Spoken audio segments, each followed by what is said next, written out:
Yes रजा, अपने बारे में बताइए और अपना परिचय दीजिए। सर मेरा नाम नबी रज़ा कुरैशी है, सब लोग मुझे रज़ा बुलाते हैं। मैं चेंबूर से आता हूँ। डेली बहुत स्ट्रगल करना पड़ता है बट फिर भी करना है तो जुनून है तो करना ही है, इसलिए आता हूँ। अच्छा लगता है यहाँ पे मुझे बहुत, और अब तक का मैंने बहुत कुछ सीखा है, स्पेशली आपसे ये सबसे अच्छी चीज़ सीखने मिली है कि आप जैसा इंसान बनना है सर। भले हेयर स्टाइलिस्ट तो बनना ही है, कुछ बनूँ ना बनूँ लाइफ में, लेकिन आप जैसा इंसान बनना है। क्योंकि इतना बड़ा नाम होने के बाद कपिल शर्मा इतना, लेकिन आप आज भी डाउन टू अर्थ है। मुझे बहुत अच्छा लगता है आपको देख के। तो देखो, मुझसे भी बहुत कुछ चीजें सीख सकते हो आप लोग, और मैं बिल्कुल डाउन टू अर्थ हूँ। अगर देखा जाए तो इंटरव्यू भी जमीन से करीब 7 इंच ऊपर और जमीन से जुड़ा रह के हम ले रहे हैं। Thank you Nabi for sharing that. मैं एकदम खुश हो गया। तो नबी, आप मुझे ये बताइए कि आप हेयर स्टाइलिस्ट क्यों बनना चाहते हैं? मैं एक्चुअली सर हेयर स्टाइलिस्ट इसलिए बनना चाहता हूँ क्योंकि एक्चुअली फर्स्ट ऑफ ऑल मैं एक बुचर फैमिली से बिलोंग करता हूँ। मैं मुस्लिम हूँ और मैं कुरैशी हूँ। मेरे डैड का साइड है ठीक है। तो मेरी ख़ानदान से मैं बहुत दूर। जब मेरे डैड मेरी मॉम से शादी करके चेंबूर आए, उसके बाद से हम लोग यहीं रहते हैं और मैं ज़्यादा ख़ानदान से बिलोंग नहीं करता हूँ। और मेरे बहुत सारे ऐसे ट्रैवल ड्रीम थे। पहले तो मुझे एक्टर बनना था फिर मैंने सोचा कि एक्टर तो नहीं बन पाऊंगा, उतना पोटेंशियल नहीं है मुझ में कि मैं एक्टिंग कर सकूं। तो स्टडी वगैरह होने के बाद मैं एक एज अ सेल्समैन की, पहले से ही ऐसा था कि सर अर्न करना है, किसी पे डिपेंड नहीं रहना है। मेरे घर वालों ने बहुत सपोर्ट किया है और मैंने बहुत बर्बाद किया उनके पैसे। मैं इकलौता हूँ मेरे घर में, तो आप समझ सकते हैं इकलौते कितने नालायक होते हैं। तो मैं वैसा ही था। देन उसके बाद में स्टडी वगैरह किया और इतना इंटरेस्ट नहीं था मुझे पढ़ाई लिखाई में, बट मैं एक जॉब के तौर पे मैं सोचा कि मैं जॉब करते रहूँगा और खुद का खर्चा खुद उठाऊँगा। घर वालों को इतना परेशान नहीं करूँगा, बहुत ताने सुन चुका था ऑलरेडी कि ये पैसा खर्चा कर दिया, वो कर दिया। तो मैं सोचा मैं जॉब करूँगा, मैं अपना खर्चा करूँगा। ये भी नहीं था, घर वालों ने कभी मांगा नहीं पैसे, बट यही था। तो उसके बाद मैंने as a salesman beauty centre में मैंने ज्वाइन किया। जो ब्यूटी प्रोडक्ट सेल करते हैं वहाँ पे मैंने ज्वाइन किया। वहाँ पे मुझे जब सैलून वाले आते थे प्रोडक्ट खरीदने, आज से 5 साल पहले की बात बता रहा हूँ सर, जब सैलून वाले आते थे उन लोगों ने भी मेरे को बहुत बार बोला कि आप आ जाओ फील्ड में, बहुत अच्छा ग्रोथ है इसमें। तो मुझे वहाँ से इंटरेस्ट हुआ कि मैं कर सकता हूँ। तो मैंने सोचा कि मैं हेयर स्टाइलिस्ट बन सकता हूँ।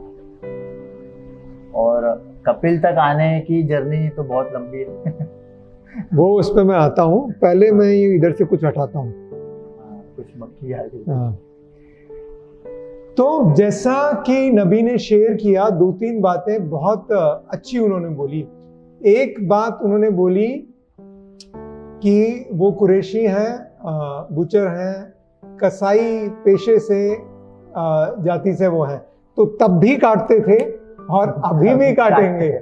लेकिन उस काटने में और इस काटने में बहुत फर्क है।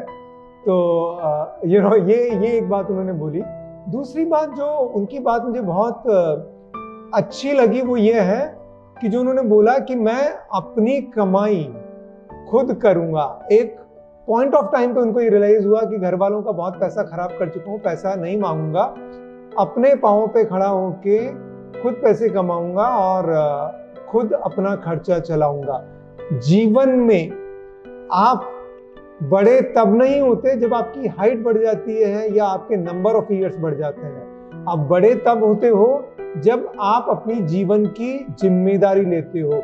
और जो भी व्यक्ति आर्थिक रूप से किसी के ऊपर भी डिपेंड है, चाहे वो माँ हो, चाहे वो पिता हो, चाहे वो बहन हो, भाई हो, हस्बैंड हो, वाइफ हो, मैं गारंटीड आपको बोलता हूं वो मानसिक रूप से फ्री नहीं हो सकता। चाहे पैसे देने वाला उस पैसे का हिसाब मांगे या नहीं मांगे।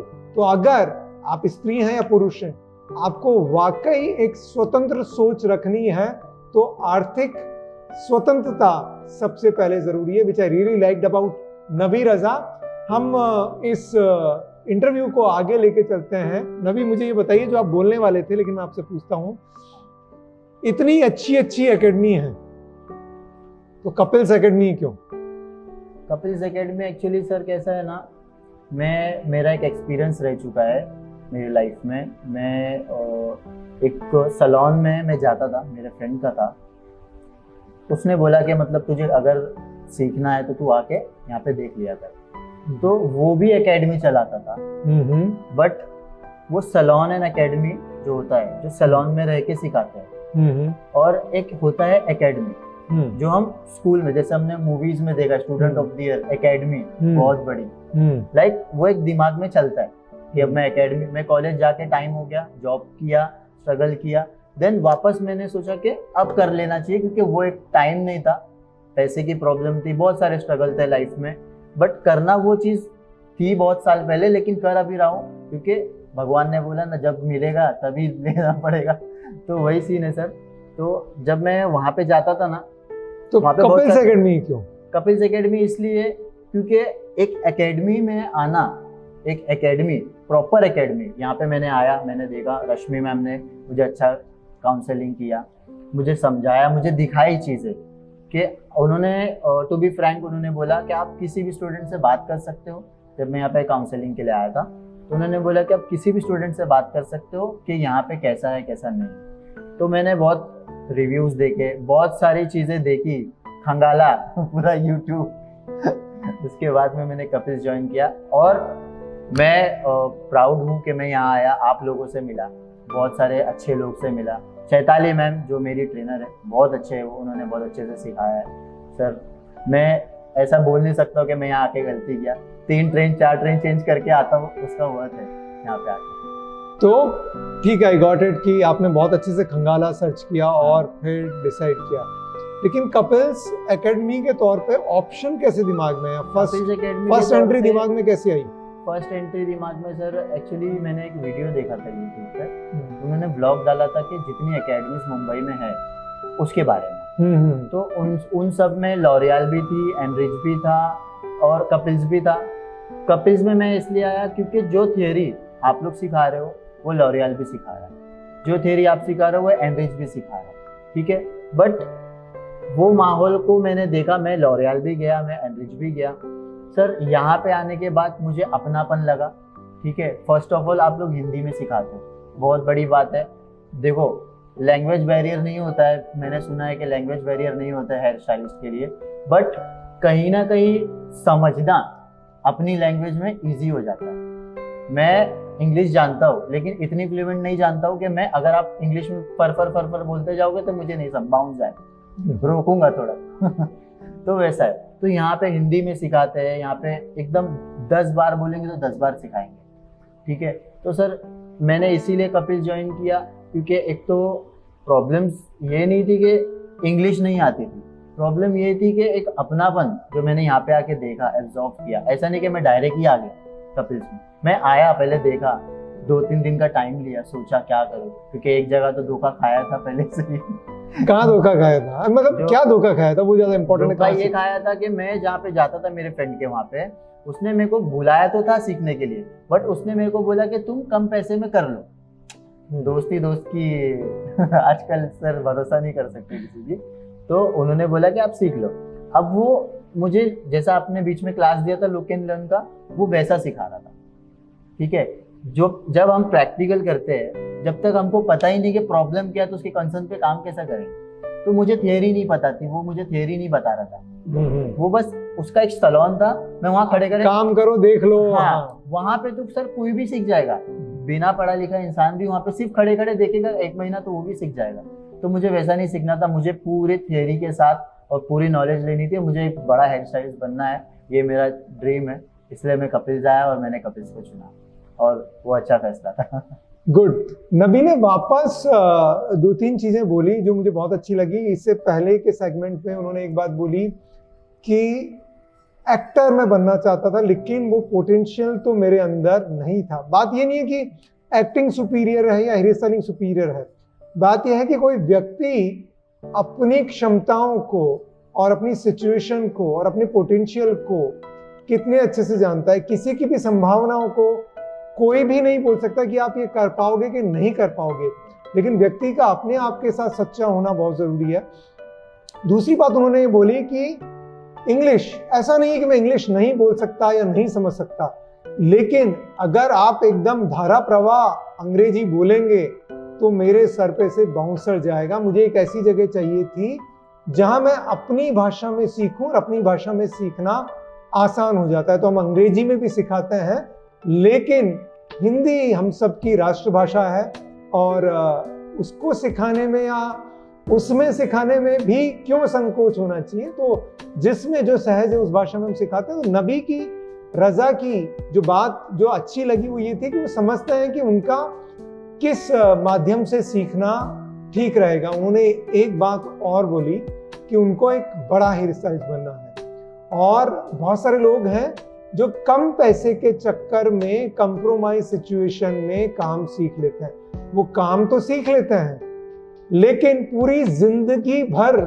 कॉन्फिडेंट नहीं हो पाते जो उन्होंने सीखा है उसके बारे में। और ये आधा कच्चा आधा पक्का जो सीखना है, जो कोर्स फी वो बचाते हैं, वो शायद 1 महीना 2 महीना 3 महीना जब वो कमाएंगे में वो कवर कर सकते हैं, लेकिन जो कॉन्फिडेंस और जो समय वो लूज करते हैं सालों का, वो कभी भी रिपेयर नहीं किया जा सकता। तो जो भी लोग सोचते हैं, स्पेशली जिनका खानदानी काम ही होता है, बहुत बार वो अपने बच्चों को बोलते हैं कि शेर के बच्चे को शिकार करना थोड़ी सिखाते हैं, तो सीख जाए। ऐसी शेर का बच्चा है बाबा वो, आप इंसान के बच्चे हो, ये क्राफ्ट है। और जिस जगह पे आप सीखोगे, जहां से आप सीखोगे, आपके बेसिक और फंडामेंटल राइट होना बहुत जरूरी है।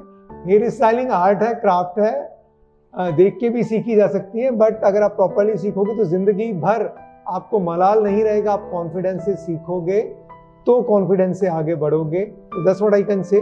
Thank you Nabi Raza to bring these topics. लेकिन आपकी बातचीत में बार बार ये जीवन के स्ट्रगल की बात आ रही है, तो मुझे बताइए ना कि क्या स्ट्रगल रहा। ये स्ट्रगल तो मैं समझ सकता हूँ कि चैम्बूर से आप कांदीवली वेस्ट आते हो, ट्रेन चेंज करते हो। स्ट्रगल तो कुछ नहीं था सर। स्ट्रगल एक्चुअली जब से, मतलब पहले तो मैं जैसे कि बोला आपको कि मैं एक लौता हूँ, तो एक लौते बेटे के लिए बहुत लाड़ प्यार होता है घर में, तो वैसा ही था।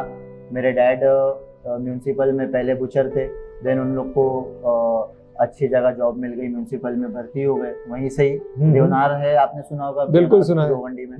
तो वहां से उन लोगों को भर्ती हो गई म्यूनसिपल में। अब मेरे डैड भी वो काम छोड़ के म्यूनसिपल का एज अ सिक्योरिटी गार्ड काम करते हैं। तो फाइनेंशियल प्रॉब्लम नहीं थी फॉर श्योर, बट जब मैं बिगड़ने की कगार पे था तब मुझे पता चला कि मैं बहुत गलत रास्ते पे जा रहा हूँ। मैं कॉलेज बंक करता था, मैं मतलब एक लाड़ प्यार ने मेरे को बिगाड़ दिया था, ठीक है। अब उसमें मेरे माँ बाप की गलती नहीं, उसमें गलती तो मेरी है। जिंदगी से सर एक चीज सीखा हूँ कि जब किसी भी मोड़ पे हम आते हैं, प्रॉब्लम्स में हो या खुशी में हो या किसी भी चीज में हो, गलती अपनी होती है। हम कभी भी किसी को ब्लेम नहीं कर सकते, ये मैंने सीखा है लाइफ में। बहुत सारे अप्स एंड डाउन देखा हो।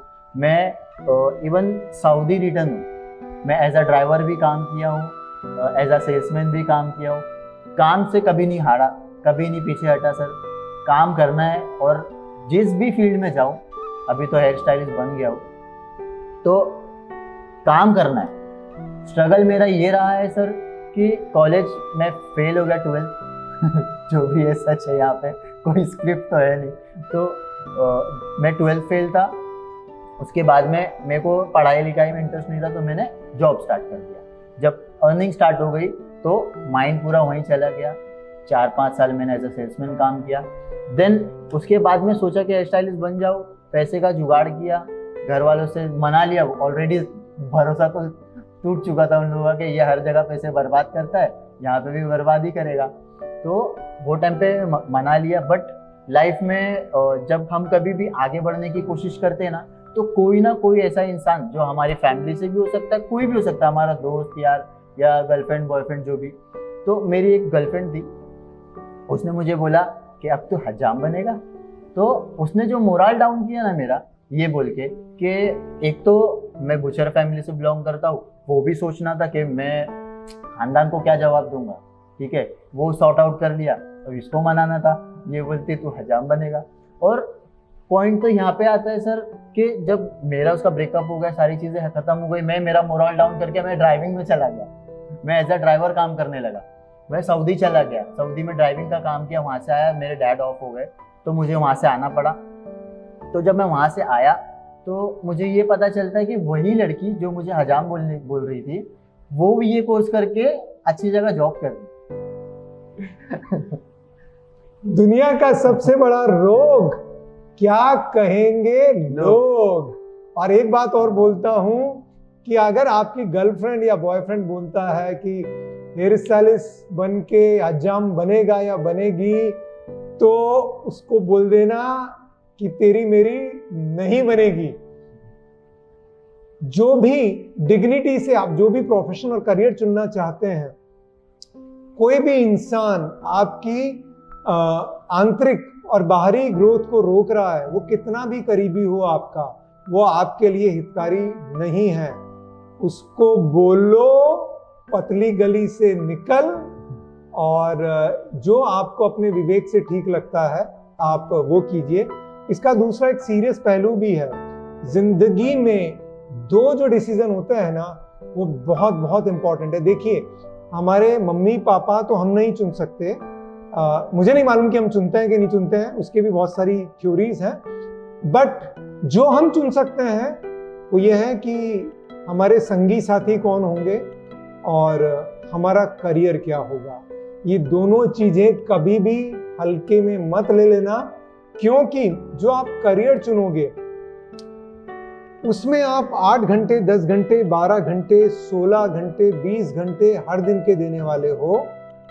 और अगर वो गलत चुन लिया, गलत दो तरीके से गलत चुन लिया, एक कोई काम ऐसा जो आपको ठीक नहीं लगता, जो समाज के लिए ठीक नहीं है, जो काम ही ठीक नहीं है, तो आपने अपनी जिंदगी कर ली खराब, खुद के लिए और आपकी सराउंडिंग के लिए।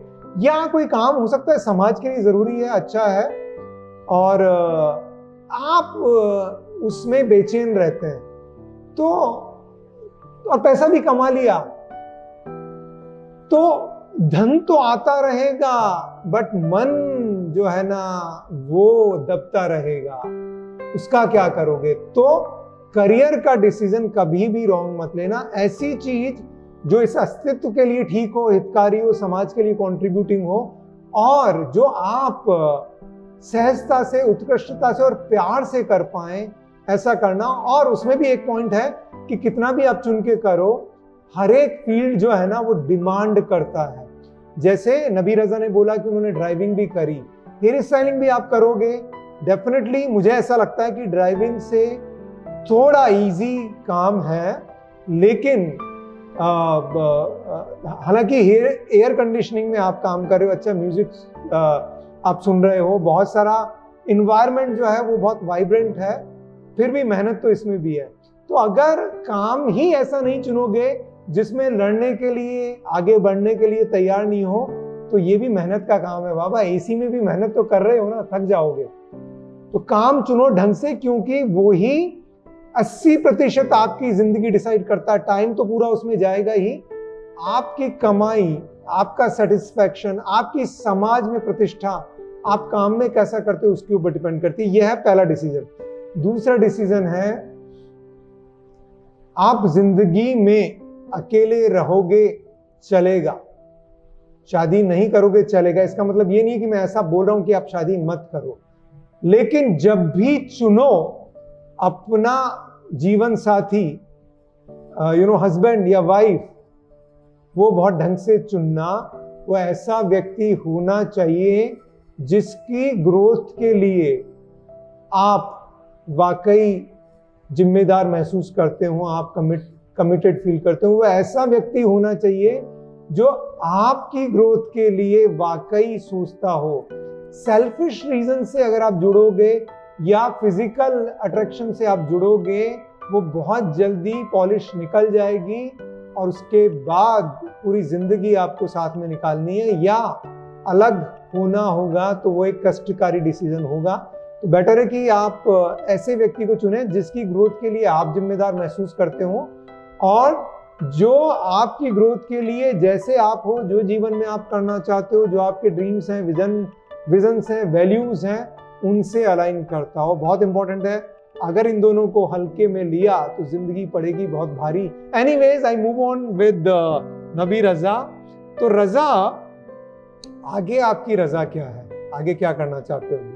आगे फिलहाल तो सर सर्टिफाइड होके जॉब करना है, देन एक्सपीरियंस लेके, अच्छा खासा एक्सपीरियंस लेके, जब मुझे ऐसा लगेगा कि हाँ अब मैं 2-4 लोगों को अपने हाथ के नीचे रख के काम करवा सकता हूँ, तब मैं जाऊँगा बाहर।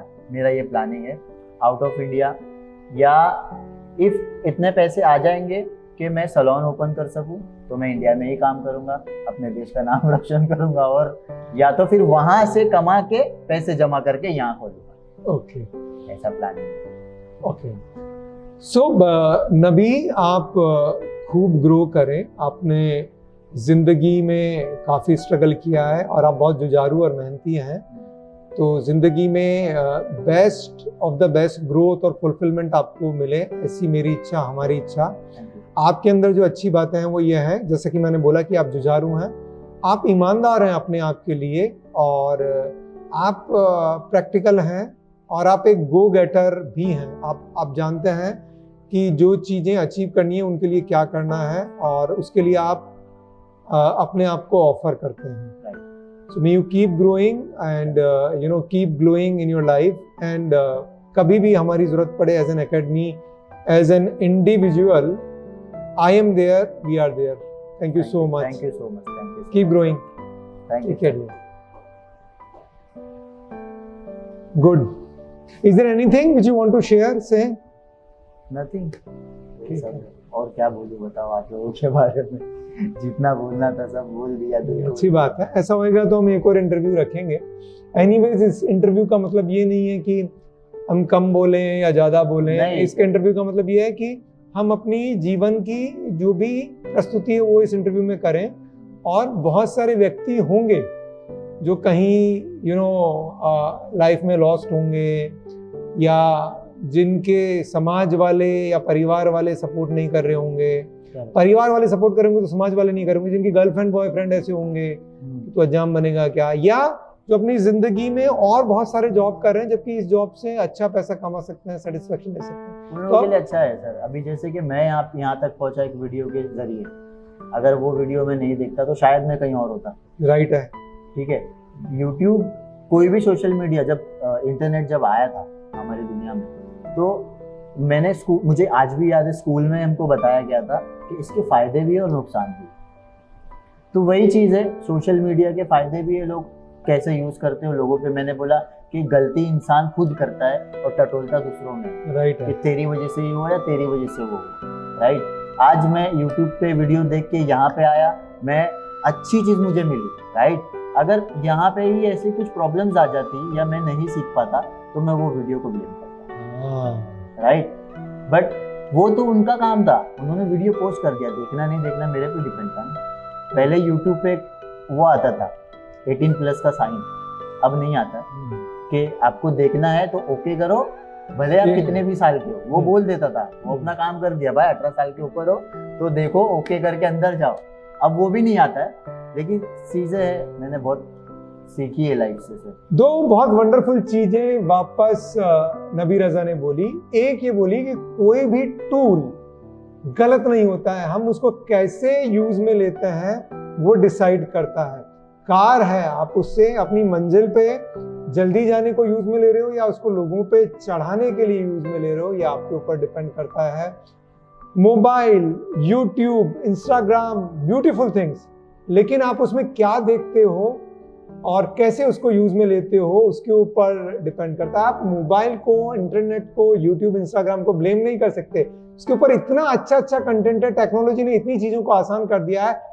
आप उसके ऊपर क्या कर रहे हो ये आपके ऊपर डिपेंड करता है। और जो सबसे बड़ी बात नबी रजा ने बोली और जिससे मैं कंप्लीटली अलाइन करता हूं, कभी कभी मैं भूल जाता हूं लेकिन फिर मैं अपने आप को याद दिलाता हूं, जिंदगी में आप जिम्मेदार हो, आपकी जिंदगी में जो भी हो रहा है कोई और जिम्मेदार नहीं है। कभी भी अगर आप किसी और को ब्लेम कर रहे हो कि उंगली उठे, मैं उठा देता हूं बहुत बार, लेकिन जितना जल्दी आपको रियलाइज हो कि I am responsible for my life, my decision, my actions, so दो चीज होती है, एक आप लोगों को ब्लेम करना बंद कर देते हो, आप खुश ज्यादा रहते हो, लोग भी आपसे खुश रहते हैं, और दूसरा आपकी ग्रोथ और डिसीजन मेकिंग और एक्शन बदल जाती है, ग्रोथ फास्ट हो जाती है और डिसीजन मेकिंग और एक्शन भी फास्ट हो जाती है, एक्शन भी सकारात्मक हो जाता है, क्योंकि फाइनली आप ये सोचते हो कि यार मैं ही जिम्मेदार हूं, अभी चलो क्या करना है।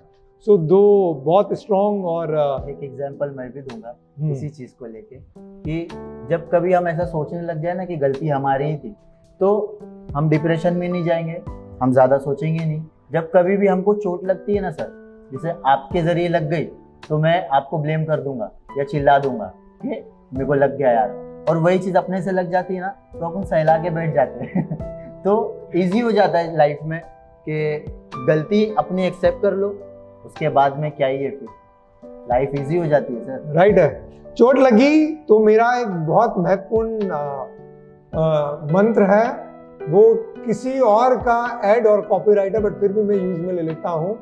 आयोडेक्स मल लो, काम पे चलो। चलिए काम पे चलते हैं। Thank you so much Nabi Raza. Thank you so much.